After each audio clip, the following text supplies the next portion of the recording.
හොඳයි. අපි අද තිත්ත ජාතකය ගැන ටිකක් කතා කරමු. මේක ඇත්තටම අපි ජීවිතවලටත් සම්බන්ධ කරගන්න පුළුවන් ගොඩක් දේවල් හිතන්න ඉතුරු කරන කතාවක්. ඒ තමයි අපේ අතීතයේ ඉඳන් එන පුරුදු මේ සසර පුරුදු කොහොමද අපේ වර්තමානයට බලපාන්නේ කියන එක. මේ කතාව පටන් ගන්නම පුදුම හිතෙන ප්‍රශ්නයකින්. හිතන්න බොහොම ගුණවත් උත්සාහවන්ත භික්ෂුන් වහන්සේ නමකට කොච්චර උත්සාහ කරත් භාවනා කරන්නම බැරි වෙනවා. ඇයි එහෙම වෙන්නේ? මේ සිදුවීම වෙන්නේ සවැත් නුවර. රන්කරුවෙක්ගේ පවුලකින් පැවිදි වෙච්ච තරුණ භික්ෂුන් වහන්සේ නමක් තමයි මේ අභියෝගයට මුහුණ දෙන්නේ. මේක නිකම් ප්‍රශ්නයක් නෙවෙයි. මේ භික්ෂුන් වහන්සේ ශිෂ්‍යයෙක් වෙන්නේ වෙන කාගේවත් නෙවෙයි අග්‍ර ශ්‍රාවක සාරිපුත්තයන් වහන්සේගේ. ඉතින් හිතා ගන්න පුළුවන් නේ උන්වහන්සේ කොච්චර කැපවීමෙන් උනන්දු වෙන්නේ නැද්ද කියලා. ඒත් ඒ හැමදේම තිබිලත් ජය ගන්න බැරි ලොකු බාධකයක් ඉස්සරහට එනවා. ඉතින් සාරිපුත්යන් වහන්සේ උන්වහන්සේට භාවනා කරන කමටහනක් දෙනවා. ඒ තමයි අපි කවුරුත් දන්න අසුබ භාවනාව. ඒ කියන්නේ ශරීරයේ තියෙන කෙස්, ලොම්, නිය, දත් වගේ පිළිකුල් සහගත කොටස් 32 ගැන මෙනෙහි කරන එක. අරමුණ තමයි ශරීරය ගැන තියෙන ඇල්ම නැති කරන එක. හැබැයි වුණේ හිතුව දෙයට සම්පූර්ණයෙන්ම විරුද්ධ දෙයක්. සිත එකඟ වෙනවා වෙනුවට සංසුන් වෙනුවට ඒක තවත් විසිරෙන්න පටන් ගත්තා. හිතන්නකෝ අසුබය වඩන්න හිත තවත් කලබල වෙනවා. මොනතරම් අසරණ තත්වයක්ද? දැන් බලන්න සාරිපුත්යන් වහන්සේ කියන්නේ ධර්මසේනාපති ප්‍රඥාවෙන් අග්‍ර කෙනෙක්. එහෙම කෙනෙක් මේ ප්‍රශ්නේ විසඳන්න උත්සාහ කරනවා. ඒත් උන්වහන්සේගේ සාමාන්‍යයෙන් සාර්ථක වෙන ක්‍රමවේදයන් මේ භික්ෂු සම්බන්ධයෙන් සම්පූර්ණයෙන්ම අසාර්ථක වෙනවා. දවසක් දෙකක් නෙවෙයි මාස 4ක් හිතන්න මාස 4ක් තිස්සේ මේ භික්ෂුන් වහන්සේ කිසිම පොඩිම හරි ප්‍රගතියක් නැතුව මේ භාවනාවත් එක්ක පොරබදිනවා. අන්තිමේදී සාරිපුත්යන් වහන්සේ තීරම් ගන්නවා මේකට සාමාන්‍ය ක්‍රමයක් හරියන්නේ නැහැ. මේකට වෙනස්ම විදියක ප්‍රවේශයක් අවශ්‍යයි කියලා. ඉතින් උන්වහන්සේ කරන්න හොඳම දේ කරනවා. ඒ තමයි ඒ භික්ෂුන් වහන්සේව කෙලින්න බුදුරජාණන් වහන්සේ ළඟට එකගෙන යන එක. මෙතන තමයි වැදගත්ම දේ. අග්‍ර ශ්‍රාවකයන් වහන්සේ පවා පිළිගන්නවා මේ ගැටලුව විසඳන්න පුළුවන් බුදු කෙනෙකුටම විතරයි කියලා. හොඳයි. දැන් තමයි කතාවේ වැදගත්ම හරිය. බුදුරජාණන් වහන්සේ මේ ප්‍රශ්නෙට මුහුණ දෙන්නේ තමන් වහන්සේටම ආවේනික සුවිශේෂී ඥානයකින්. ඒකට කියනවා ආසයානුසය ඥානිය කියලා. ඒ කියන්නේ සත්‍යයන්ගේ සිතේ ගැඹුරු තැන්වල සැඟවිලා තියෙන භවයෙන් භවයට අරගෙන එන නැඹුරුතාවයන් දකින ඥානිය. මේ ඥානය පාවිච්චි කරලායි උන්වහන්සේ විසඳුම ගොඩනගන්නේ. මෙන්න බලන්න මේ වෙනස. සාරිපුත්යන් වහන්සේ ලබා දුන්නේ පිළිකුල ගැන වඩන භාවනාවක්. අසුබ භාවනාව. ඒත් බුදුරජාණන් වහන්සේ මොකද්ද දෙන්නේ? අලංකාර ලස්සන දිලුම් මලක්. සම්පූර්ණයෙන්ම අනිත් පැත්ත. මේකම තේරෙනව නේද? බුදු කෙනෙකුගේ ඉගැන්වීමේ ක්‍රමවේදයේ තියෙන පුදුමාකාර ගැඹුර. ඉතින් බුදුරජාණන් වහන්සේගේ සැලැස්ම ක්‍රියාත්මක වෙන හැටි බලමු. පළවෙනියටම ඒ භික්ෂූන් වහන්සේට හරිම ලස්සන අලුත්ම සිවුරු පිරිකරයක් පූජා කරනවා. ඊළඟට උන්වහන්සේ තමන්ගේ රිද්දි බලයේ පොකුණක හරිම විස්මිත ලස්සන නෙළුම් මලක් මවනවා. අන්තිමට ඒ භික්ෂුන් වහන්සේට කියනවා වෙන කිසිම දෙයක් කරන්න එපා. ඔතන වාඩි වෙලා මේ ලස්සන නෙළුම් මල දිහා බලාගෙන ඉන්න කියලා. බලන්න උන්වහන්සේගේ හිතේ තියෙන සුන්දරත්වයට තියෙන නැඹුරුව තීරුම් අරගෙන ඒකටම හරියන පරිසරයක් නිර්මාණය කරනවා. ප්‍රතිපලය ක්ෂණිකයි. ඒ භික්ෂුන් වහන්සේ අර ලස්සන නෙළුම් මලේ දිහා බලාගෙන ඉන්නකොට උන්වහන්සේගේ හිත මාස ගාණක් තිස්සේ විසිරලා තිබුණු හිත එකපාරටම සංසුන් වෙනවා. ප්‍රීතියෙන් සැහැල්ලුවෙන් පිරෙනවා. හිතන්න මාස 4කට පස්සේ පළවෙනි වතාවට උන්වහන්සේගේ හිත එකඟ භාවයටපත් වුණා.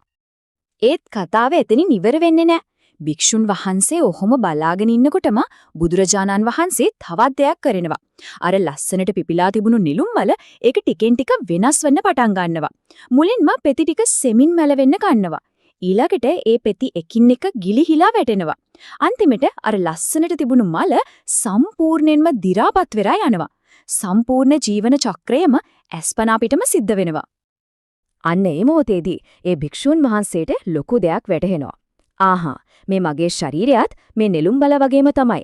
ටික කාලයකට ලස්සනට තියෙයි ඒත් අන්තිමට දි รา පත් වෙලා යන එක තමයි ස්වභාවය. බලන්න අසුබය බලෙන් වඩනවා වෙනුවට සුන්දර දෙයක් හරහාම අනිත්‍යතාවය ඒ කියන්නේ වෙනස් වීමේ ස්වභාවය උන් වහන්සේටමත් අත්දකින්න සලස්වනවා. මේක තමයි ගැඹුරුම අවබෝධයට පාර කැපුවේ. ඒ අවබෝධයත් එක්කම බුදුරජාණන් වහන්සේ මේ ගාථාව දේශනා කරනවා. සරත් කාලෙට පිපෙන නෙළුම් මලක් අතින් නෙලලා දානවා වගේ Taman ගැනම තියෙන මේ ඇල්ම මේ සෙනෙහස සිඳලා දාන්න. ශාන්ත වූ මාර්ගයේ ඒ කියන්නේ නිවන් මගම වඩන්න. මේ දේශනාව අවසානයේදී ඒ භික්ෂූන් වහන්සේ අරහත්වයට පත් වෙනවා. දැන් මේ සිදුවීම දැකපු අනිත් භික්ෂූන් වහන්සේලා පුදුම වෙනවා. කොහොමද බුදුරජාණන් වහන්සේ මේ භික්ෂූන් වහන්සේගේ හිතේ ස්වභාවය හරියටම දැනගත්තේ කියලා. එතකොට තමයි බුදුරජාණන් වහන්සේ වදාරන්නේ මම මේ සත්වයාගේ මේ ස්වභාවය මේ නැඹුරුව තේරුම් ගත්තේ අද ඊයේ නෙවෙයි කියලා. එහෙම කියලා උන්වහන්සේ අතීත කතාවක්, ඒ කියන්නේ ජාතක කතාවක් දේශනා කරන්න පටන් ගන්නවා. හොඳයි. අපි දැන් යමු ඒ අතීත කතාවට. මේක වෙන්නේ බරණැස් නුවර. ඒ කාලේ අපේ බෝධිසත්වයෝ බ්‍රහ්මදත්ත රජතුමාගේ ප්‍රධාන ප්‍රඥාවන්තම අමාත්‍යවරයා විදිහට සේවය කරනවා. දවසක් රජතුමාගේ මංගල අශ්වයා, ඒ කියන්නේ රාජකීය අශ්වයා, නාන්න ගෙනිච්ච වෙලාවක පුරුදු තොටුපළට තිත්තේට බහින්නම නැහැ. අස්ගොව්ව කොච්චර උත්සාහ කරත් වැඩක් වෙන්නේ නැහැ. සතාට කිසිම ලෙඩක් නැහැ. ඒත් හරිම මුරණ්ඩු විදිහට හැසිරෙනවා. මේ ප්‍රශ්නය විසඳන්න බැරිම තැන බෝධිසත්ව අමාත්‍යවරයාට තමයි බාර දෙන්නේ. එතුමා ඇවිත් වටපිටාව හොඳට පරීක්ෂා කරලා බලනවා. එතකොට දකින්න අර දියතොට ළඟ සාමාන්‍ය බාල වෙලඹකඩි පාසටහන් තියෙනවා. ක්ෂණිකව එතුමාට කාරණේ තේරෙනවා.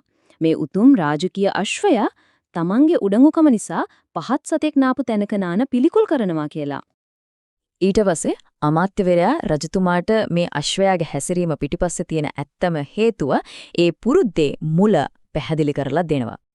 එතුමා අස්කෝවාට මේ වගේ උපමාවකින් කතා කරනවා. මේ අශ්වයාර වෙන තොටුපළකට අරගෙන යන්න බලන්න හැමදාම එකම කිරිබත කන්න ඕනොත් මිනිහෙකුටවත් එපා වෙනව නේද කියලා. ඒ කාව්‍යාත්මක උපමාවෙන් එතුමා ඇත්තටම කිව්වේ මේ අශ්වයාගේ උඩඟු ස්වභාවයට, එයාගේ විශේෂත්වයට තියෙන කැමැත්තට ගරු කරන්න ඕන කියන එක. කතාව ඉවර කරලා බුදුරජාණන් වහන්සේ අතීතයයි වර්තමානයයි එකට සම්බන්ධ කරනවා. උන්වහන්සේ වදාරනවා ඒ කාලේ හිටපු ඒ උඩඟු අශ්වයා තමයි අද මේ භාවනා කරන්න බැරුව හිටපු තරුණ භික්ෂුව. බ්‍රහ්මදත්ත රජතුමා තමයි ආනන්ද, ඒ ප්‍රඥාවන්ත අමාත්‍යවරයා තමයි සම්මා සම්බුද්ධත්වයට පත් වූ මම කියලා. දැන් පැහැදිලි නේද? ඇයි අර භික්ෂුන් වහන්සේට පිළිකුල් දේවල්, අසුබ දේවල් ගැන හිත එකඟ කරගන්න බැරි වුණේ කියලා. ඒකට හේතුව තමයි මේ කතාවේ තියෙන ප්‍රධානම සංකල්පය. අපි මේකට කියනවා සසර පුරුද්ද කියලා. කාලයක භවයකින් තව භවයකට අපි අරගෙන එන අපේ හිතේ ගැඹුරු තැන්වල මුල් බැහැගිලා තියා පුරුදු නැඹුරුතාවයන්, මේවා තමයි වර්තමානයේ අපේ චරිතය, අපේ කැමැත්ත අකමැත්ත අපිට එන අභියෝග පවා තීරණය කරන්නේ. අර භික්ෂුන් වහන්සේ අශ්වයෙක් වෙලා හිටපු කාලේ ඉඳන්ම ලස්සන දෙයට, පිරිසිදු දෙයට, සුන්දර දෙයට හුරු වෙලා හිටියා. ඉතින් ඒ පුරුද්ද නිසාම තමයි මේ භවයේදී පිළිකුල් දේවල් වලට හිත යොමු කරන්න බැරි වුනේ. ඒක භවයෙන් භවයට ආපු පුරුද්දක්. ඉතින් මේ කතාව අවසානයේදී අපිටත් හිතන්න ප්‍රශ්නයක් ඉතුරු කරනවා. අපි දන්නේවත් නැතුව අපේම ගැඹුරු අතීත භවවලින් එන මොන වගේ සැඟවුණු පුරුදු නැඹුරුතාවයන් අද අපේ ජීවිතවලට, අපේ තීරණවලට, අපේ හැසිරීම් වලට බලපානවද? ඒක ඇත්තටම ගැඹුරින් හිතන්න ඕන කාරණයක්.